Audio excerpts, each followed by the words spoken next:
Hai teman-teman di seluruh Nusantara. Pada kesempatan kali ini, saya akan melakukan perbaikan kulkas 2 pintu dengan kerusakan tidak dingin. Baiklah, saya coba dulu hidupkan kulkas ini dan kemudian saya coba periksa di bagian belakang ini. Nah, di sini ada tempat penampungan air, saya lepas terlebih dahulu. Kemudian saya mencoba meraba di bagian pipa-pipa kondensor. Sepertinya tidak ada terasa hangat sedikit pun. Dan pipa evaporator juga saya coba raba. Tidak ada tanda. Baik, saya melihat diagram kelistrikannya ternyata menggunakan rangkaian elektronik ya pengendalinya. Kemudian saya coba cek di bagian pintu bagian bawah. Memang tidak ada terasa hawa dingin.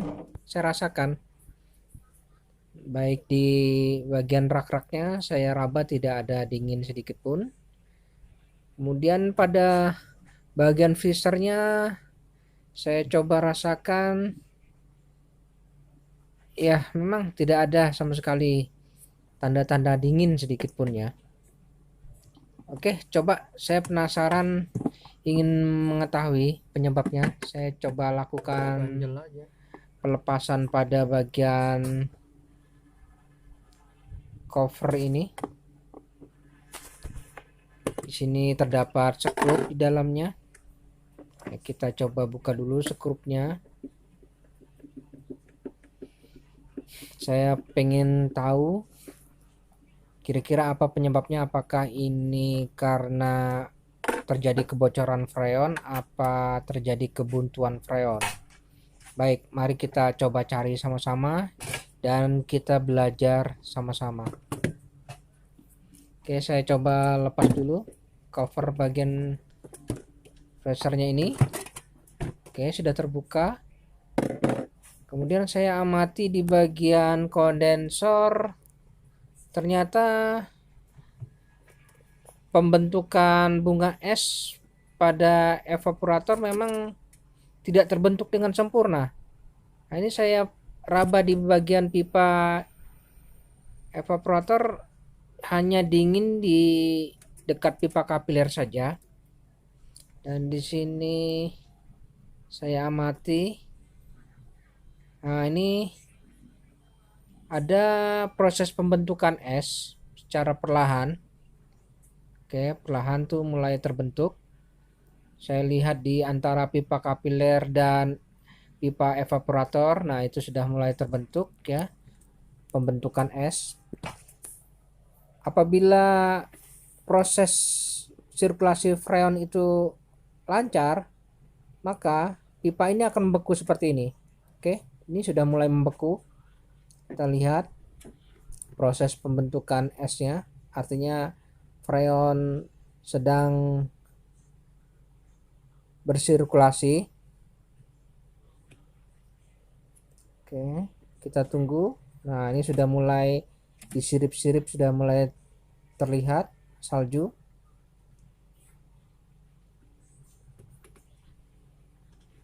Akan tetapi tidak begitu lama kembali ngedrop. Nah, ini saljunya mulai mencair ya. Nah, itu mencair sudah. Oh iya ya, berarti ini bisa dipastikan terjadi kebuntuan. Jadi masalahnya adalah buntu pada sirkulasi freonnya. Nah, ini kipas masih beroperasi dan di sini ada termistor pengendali suhunya. Itu normal saja. Nah, ini mencair lagi. Ya, ini sudah penyebabnya kulkas ini tidak dingin karena tidak terjadi proses pembentukan es di bagian evaporator. Coba saya amati kembali. Oke, sepertinya proses pembentukan kembali es. Nah, ini sudah mulai terbentuk lagi es ya. Oke, pipa kondensor sudah mulai membeku kembali. Nah,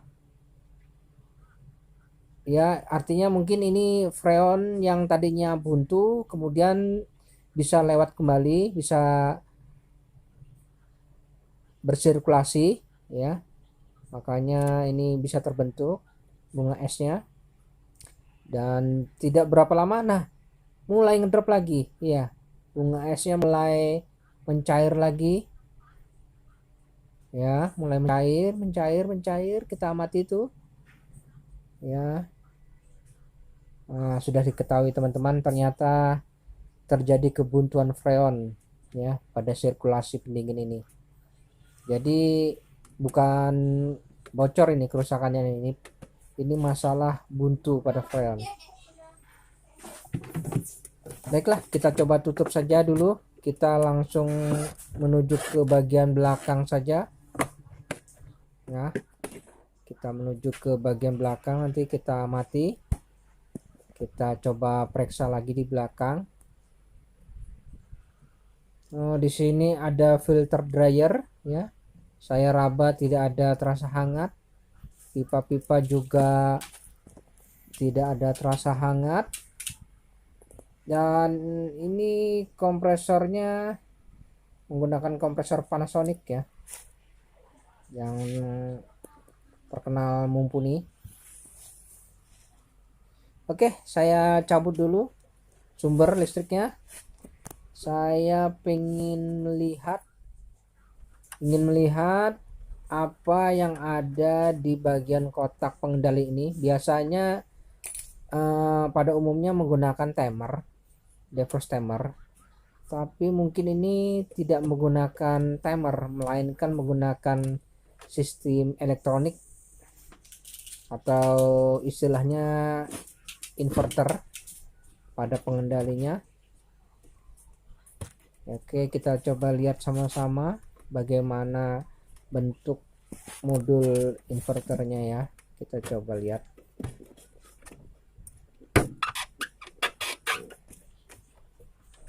Oke, di sini sudah mulai saya buka dan saya coba lihat isinya.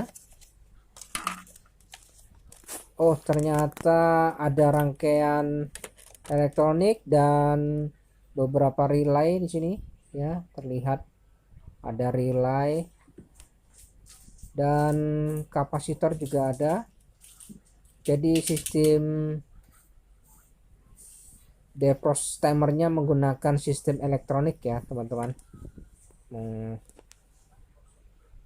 Oke, selanjutnya saya rapikan kembali dan saya amati di sini ada filter dryer dan ini modul sudah saya lepas. Kemudian saya coba mulai proses perbaikan ini. Yang pertama saya coba ke filter dryer. Nah, di sini ada filter dryer. Coba saya lihat di sini pipa kapilernya. Ini kemungkinan terjadi kebuntuan di sini. Coba saya potong dulu pipa kapiler ini. Ya, menggunakan karter juga tidak apa-apa. Lalu kita coba patahkan atau digunting juga bisa.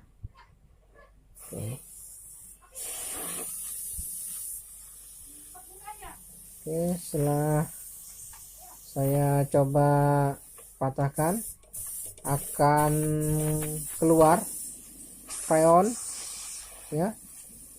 Oke, freon mulai keluar dari pipa kapiler. Nah, ini kita buang semua ya teman-teman, freon yang masih tersisa ini. Jangan sampai ada freon yang masih tersisa di sistem ini. Buang saja freon yang masih ada hingga bersih. Nah, ini saya coba rasakan hembusan freonnya. Nah, ini Oke, selanjutnya di sini pada filter dryer ini saya rasa ini penyebabnya, sehingga terjadi kebuntuan freon. Saya coba melakukan pemotongan untuk melakukan penggantian baru pada filter dryer ini, karena saya anggap filter dryer ini sudah tidak layak, artinya buntu mungkin. Langkah baiknya diganti saja yang baru nanti. Oke, saya potong. Nah, ini filternya. Kemudian saya coba lakukan penggantian filter yang baru. Nah, ini filter dryer yang baru. Saya akan melakukan penggantian saja. Nah, ini filter yang baru. Coba saya pasang. Dan pipa kapiler saya coba paskan, saya masukkan di tempatnya, ya di lubang sini. Kemudian setelah itu kita coba melakukan pemotongan pemotongan pada bagian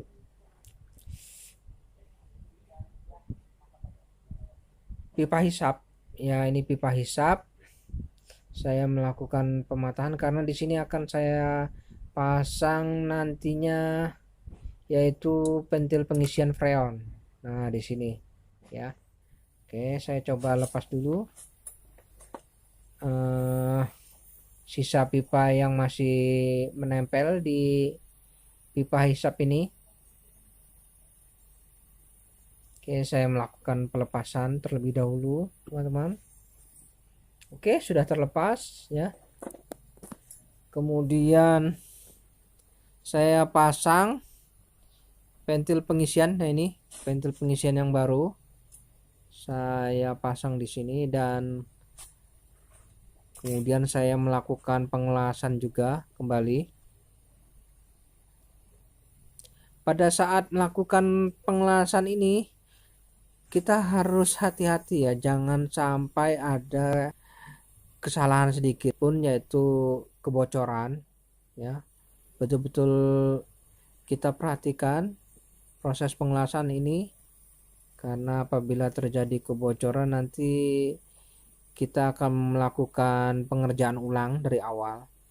Jadi pastikan pelan saja, yang penting hasilnya sempurna. Oke, sudah saya lakukan pengelasan di pentil pengisian ini. Nah, ini. Oke, sudah selesai saya melakukan pengelasan.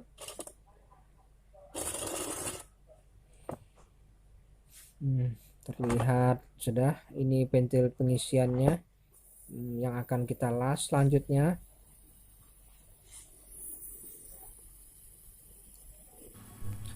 Pada bagian filter dryer yang menuju ke pipa kondensor, saya melakukan pengelasan terlebih dahulu. Oke, lakukan ini juga dengan hati-hati dan teliti. Jangan sampai ada kebocoran pada saat pengelasan. Perhatikan betul-betul.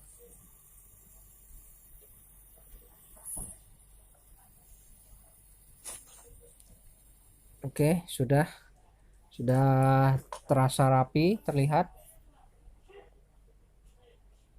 Kemudian selanjutnya saya melakukan pengelasan pada bagian pipa kapiler yang menuju ke filter dryer. Saya las juga di situ. Oke, pada saat melakukan pengelasan ini filter dryer dengan pipa kapiler jangan terlalu lama-lama. Usahakan secepat mungkin ya. Oke, setelah itu kita siapkan manifold ya. Kita manifold, di sini ada selang manifold warna kuning ya. kita pasang pada pentil pengisian. Oke, selanjutnya itu menuju ke manifold, dan untuk pipa selang manifold warna merah. Nah, ini selang manifold warna merah. Ini kita menuju ke, nah ini menuju ke vakum. Ya, ini. Nah, ini vakumnya. Kita siapkan. Nah, di sini ada tempat pasangannya. Nah, ini kita pasang di sini. Oke, kita rapatkan, jangan sampai ada kebocoran ya antara pipa sambungan ke vakum dan sambungan ke manifold maupun ke pentil pengisian. Usahakan kuat, tidak boleh ada yang bocor.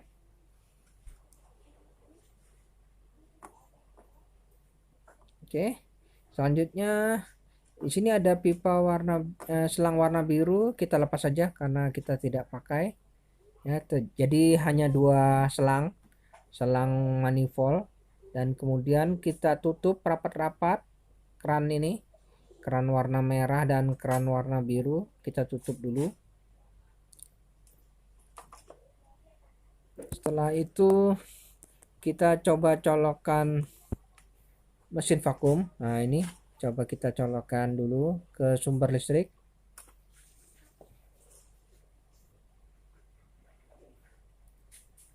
Kemudian kita bisa mulai menghidupkannya, mesinnya. Oke, sekarang sudah mulai vakum. Jarum manifold biru ya, keran manifold warna biru kita coba buka. Oke, nah ini secara tidak langsung jarum manifold menunjukkan ke 0 PSI. Oke, proses vakum ini bisa kita lakukan kurang lebih 15 sampai 30 menit ya teman-teman. Jadi pada saat itu kita tunggu hingga proses vakum ini benar-benar selesai. Waktunya sekitar 15 menit sampai 30 menit. Oke, setelah mencapai waktu 30 menit ya, ini saya melakukan proses vakum selama 30 menit, dan di sini jarum menunjukkan di 30 PSI min ya, min 30 PSI ya, jarum menunjukkan di 30 PSI, min 30 PSI, dan keran manifold saya tutup dulu, dan vakum saya matikan. Oke, setelah vakum saya matikan, saya melepas. Oke, ini min 30 PSI ya. Oke, kemudian vakum saya matikan. Oke, setelah vakum saya matikan, ini saya coba lihat apakah jarum itu tetap di min 30 PSI. Artinya kalau tetap itu tidak ada kebocoran ya pada selang maupun pipa. Selanjutnya saya melepas dulu selang manifold yang ke vakum. Kemudian kita bisa siapkan freon. Yang saya pakai ini freon R134 ya, karena ini sesuai dengan kulkasnya, yaitu menggunakan sesuai tabel, yaitu freon R134A ya. Oke, selanjutnya saya pasang selang manifoldnya ya, saya pasang di freon. Nah, ini jangan sampai ada kebocoran juga. Nah, jangan sampai ada kebocoran, usahakan serapat mungkin. Perhatikan betul-betul, jangan sampai melakukan kesalahan. Oke, sudah rapat. Kemudian kita bisa mulai membuka keran freon ya. Buka saja keran freon. Tidak apa-apa karena keran manifold kondisi sudah tertutup tadi. Oke. Selanjutnya kita beralih ke keran manifold. Kita lihat ya. Di sini ada keran biru dan ini keran merah. Kita harus membuang udara yang terjebak pada pipa. Jadi kita buang dulu melalui keran merah. Oke, sudah terbuang. Freon sudah keluar di pipa pembuangan. Oke, selanjutnya kita baru boleh membuka keran warna biru, yaitu memasukkan freon pada sistem. Ya. Oke, kita coba buka. Kita beri tekanan masukkan freon sebanyak 50 PSI dulu. Nah, ini kita beri tekanan 50 PSI terlebih dahulu. Kemudian kita mati sebentar. Apakah ada kebocoran di lasan kita? Ya, kita coba bisa lakukan dengan pengujian menggunakan korek. Diberi api. Apabila api itu nanti ada tertiup, itu berarti ada kebocoran. Ya, kita lakukan pengecekan pada bagian-bagian yang kita las tadi, yang kita melakukan pengelasan tadi, di mana di situ kita cek. Tak khawatirnya ada kebocoran atau tidak sempurnanya kita melakukan pengelasan. Oke, kita rasa sudah aman, tidak ada kebocoran. Sip ya teman-teman. Dan kondisi tekanan freon masih di 50 PSI. Oke, kita singkirkan, kita rapikan yang menghalangi. Kita coba lakukan, oke, masukkan ke sumber untuk menghidupkan kulkas ini. Kita colokkan ke listrik. Dan saat ini kompresor sudah mulai bekerja ya. Oke, itu jarum manifold mulai turun perlahan, artinya sudah mulai bersirkulasi freon pada sistem ya. Oke, sudah mulai berjalan ini. Sekarang saat ini jarum manifold sedang menunjukkan di tekanan 0 PSI. Nah, coba kita mati terlebih dahulu. Tunggu ya. Dalam proses pengisian ini kita harus perlahan-lahan. Kemudian kita bisa menambahkan sedikit demi sedikit ya freon yang masih belum cukup ini ya. Standarnya itu untuk kulkas paling tidak itu 10 PSI ya tekanannya. Nah, ini tekanannya masih di 0 PSI ya. Usahakan tekanan kita jaga di 0 PSI. Jangan sampai di bawah 0 PSI ya. Kalau sampai di bawah 0 PSI sampai ke 30 PSI itu artinya ada terjadi kebuntuan. Apabila dia tetap di 0 PSI sementara ini, itu masih kondisinya masih bagus ya, aman saja teman-teman. Kita tinggal menambahkan sedikit demi sedikit. Jangan terlalu berlebihan, tapi kita lakukan dengan bertahap, sedikit demi sedikit. Oke. Nah, ini sudah di atas 0 PSI, mungkin ini perkiraan ya 1 PSI ya. PSI, oke, masih kita coba tambah lagi sedikit demi sedikit freonnya, kita masukkan perlahan-lahan. Nah, gini teman-teman. cara proses pengisian freonnya. Kemudian kita coba raba, pipa-pipanya akan terasa hangat ya, di filter juga nanti. Jadi teman-teman harus sabar dalam proses pengisian ini, tidak boleh terburu-buru ya. Oke, ini sudah kurang lebih ini 5 PSI nih terlihat ya, 5 PSI. Oke, kita tambah lagi dikit. Kenapa? Diunnya kah? Kurang. Oke, memang proses pengisian ini yang menentukan. Kalau dia bagus, jarum akan menunjukkan di 10 PSI nanti. Oke, kita coba tambah lagi. Nah, ini sudah kurang lebih 10 PSI ini ya, teman-teman. Nah, ini 10 PSI. Tekanan freonnya sudah mendekati 10 PSI. Kita coba tambah lagi sedikit.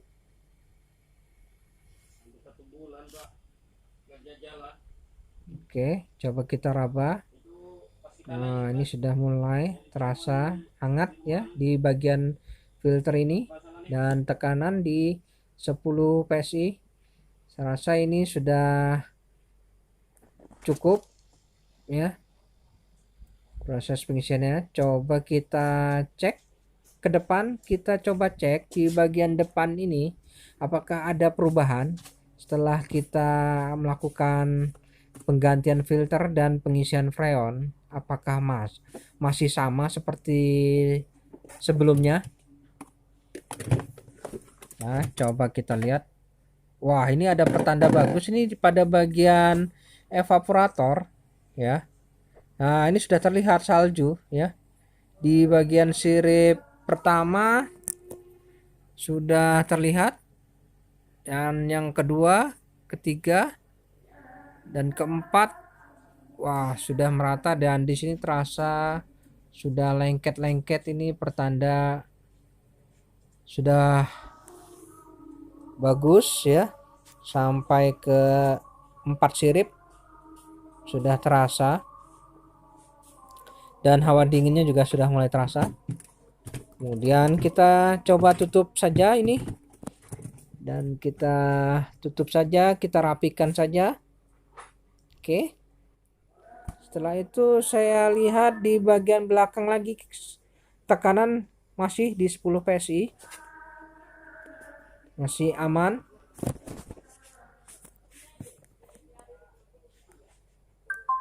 Oke, masih aman. Selanjutnya dirasa sudah cukup aman, kita bisa melakukan penutupan. Oke, melakukan penutupan ya. Kita gunakan penjepit pipa, ini lebih bagus. Kita lakukan penjepitan terlebih dahulu, dan kemudian kita lakukan pemotongan pada bagian ujung penjepit, yang mana nanti akan kita lakukan penutupan pada ujung pipa pengisian itu. Kita tutup supaya freon tidak bisa keluar lagi.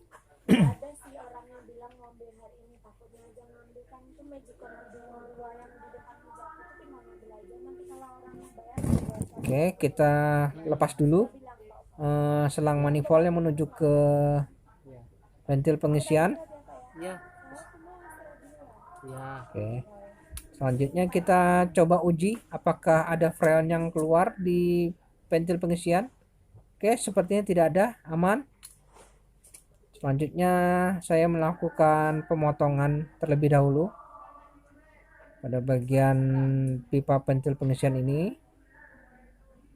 Saya potong menggunakan cutting pipa.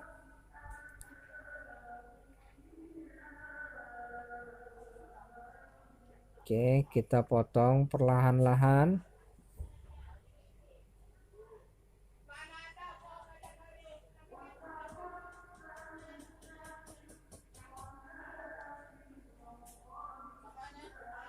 ya, perlahan-lahan dan sampai putus selangnya ini, pipanya ini sampai putus ya. Kita potong menggunakan cutting pipa. Oke, sudah terpotong. Selanjutnya kita coba melakukan pembuntuan dengan dilas di bagian ujungnya ini ya. Kita las saja biar mampet.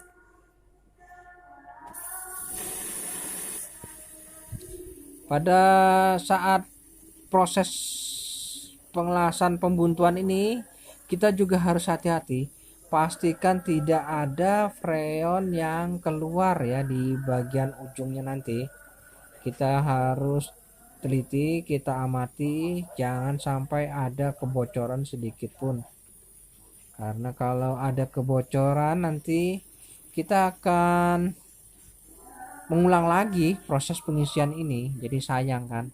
Jadi kita harus hati-hati, kita amati ya teman-teman. Oke, coba kita amati lagi, kita pastikan betul-betul sudah mampet. Coba diuji pakai api, kalau memang ada semburan itu berarti masih ada yang bocor, tapi kalau sudah tidak ada semburan sedikit di pipa itu, nah kita coba uji. Oke, sepertinya aman, tidak ada lagi sudah. Nah ini kita uji ya. Oke, tidak ada semburan lagi freon. Oke, aman. Selanjutnya kita lepas penjepitnya ini dan kita bisa melakukan perapian ya. Ini kita coba rapikan, masukkan ke dalam ya, supaya tidak mau terbentur atau apa gitu nanti.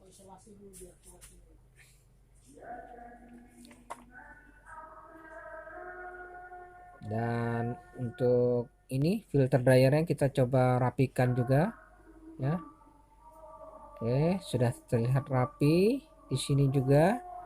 Kemudian dipasang penampungan airnya kembali, jangan lupa, karena penampungan air ini akan menampung air-air yang ada di freezer nanti. Oke, sudah terpasang. Selanjutnya coba kita cek lagi ke depan gimana hasilnya. Waduh, sepertinya sempurna ini teman-teman. Lihat sudah hawa dinginnya ini berhamburan keluar sudah. Nah ini terlihat freezernya dipenuhi dengan hawa dingin. Oke, mantap ini sepertinya. Oke, selanjutnya coba untuk meyakinkan kita lakukan pengetesan, kita berikan sebotol aqua ya. Kita berikan sebotol aqua, kita coba di bagian freezernya, dan kita coba juga di bagian pintu bawah ya, sebotol aqua. Oke, kita coba tes ya sampai besok bagaimana hasilnya. Oke, keesokan harinya kita coba lihat. Waduh, sudah nampak terjadi es ya di bagian ini aqua ini. Nah ini sampai bengkak begini. Waduh, aqua yang tadinya mulus sekarang jadi hamil. Nah ini pertanda proses pendinginannya betul-betul sempurna ya, sampai retak-retak semua kayak gini teman-teman. Oke, sempurna banget teman-teman ya. Wah, berhasil kali ini kita mencoba melakukan proses perbaikannya. Dan selanjutnya kita coba lihat di bagian bawah. Kita lihat, wah dingin sekali teman-teman. Ternyata esnya ini sudah dingin ya. Oke, sampai ketemu lagi di pertemuan video saya selanjutnya. Lain kali jangan lupa subscribe, like, dan komennya ya teman-teman. Dadah.